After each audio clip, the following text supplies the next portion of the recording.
I planned a 3-day trip to San Francisco and decided to bring my D700 because of its reliability and unlimited frames. For the first day, I got there rather early, not being able to check in until 4 o'clock.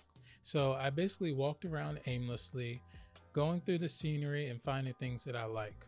I ended up stumbling across some signage, some beautiful houses, but there was one that stood out to me the most. Walking around, I found myself next to a storefront. And across from that storefront was a baby blue trimmed house. This baby blue house was shorter than the cream that was all surrounding it.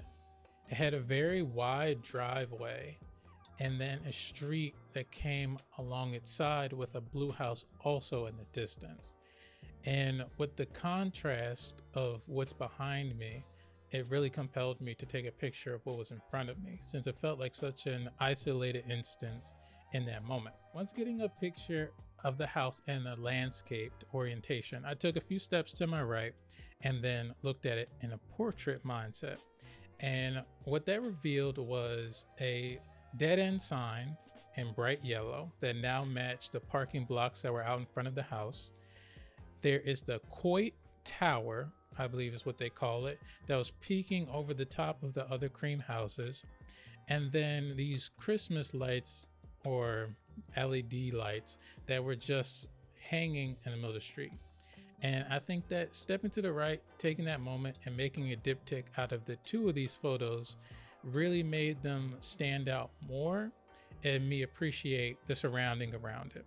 But this was definitely my favorite pictures of the day by far. And it was a good way to start the trip itself. Day 2 was all about the Golden Gate Bridge and a bit of the Giants-Orioles game. I jumped up rather early, made it over to Baker's Beach, and I was disappointed from the southern view. But I think it was because it was so far away, and then it was also a little foggy at the moment, so I couldn't get a fully clear picture to appreciate this one side. After a tough walk, I ended up getting to a much better view on the north side of the bridge. On the north side of the bridge, I saw a composition of the bike lane and the Golden Gate Bridge.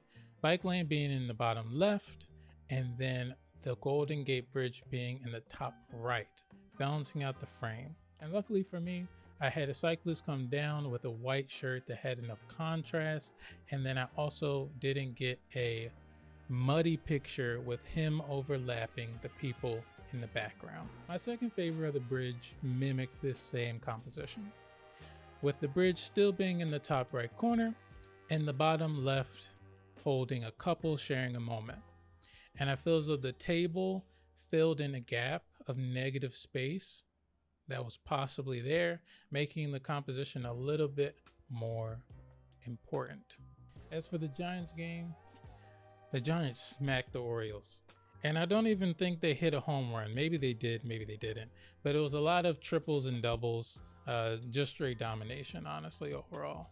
But at least I was at the home team's field. Day 3, I decided to go to Golden Gate Park, and I found a silver Benz at the bottom of the walking trail. And I knew that this was a sign for me to walk down this path and see what it held. Walking up the path, I found a boating area, but at the time it was really foggy, and I felt like it was muddying the vision that I had for these primary colors and green water that had such a strong contrast. So I continued up that hill and came to several people doing yoga, conversating, just a very peaceful moment. So I decided to sit there for about 20 minutes just to see what happens next. And on my way back down, I found the same scene of the boating house basking in the light so beautifully.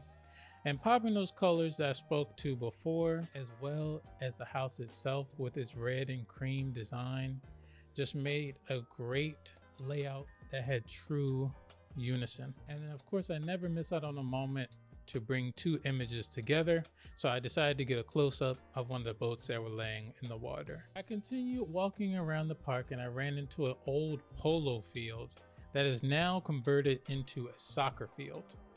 But on the outside of the soccer field is a cycling path.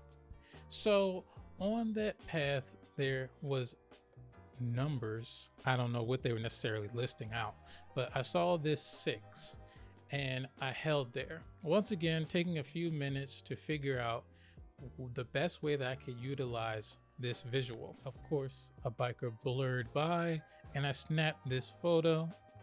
I believe the contrast of his outfit with the 6 and then it being the back part of his wheel and body shows that motion, shows that speed in the captured moment. At the end of the park is a windmill and I took about 10,000 steps to get there. So I was rather hungry and I decided, how about I start heading back east into the city and find something to eat. On my way over to get the bite of food, I landed my best pictures from the entire trip. I came across a covered car with a beautiful red blooming tree and a brown paneled home with a cream bottom to finish it off. I took several pictures at several distances and each one got better and better. What I truly feel like I messed up on was the opportunity of that, once again, flat front photo. Moving forward, I'll keep these things in my mind so that I can have 3 photos that I really enjoy. But these are pretty great too.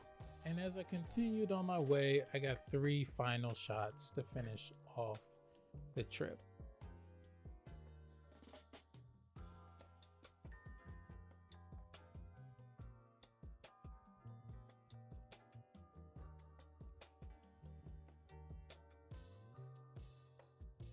Ultimately, the Nikon D700 showed me again why it is my best travel camera, giving me beautiful images with almost unlimited frames. As you can see, it's gotten much darker since the beginning of the video, but I want to thank you for watching. Please remember to like and subscribe and let me know what's your favorite camera to travel with.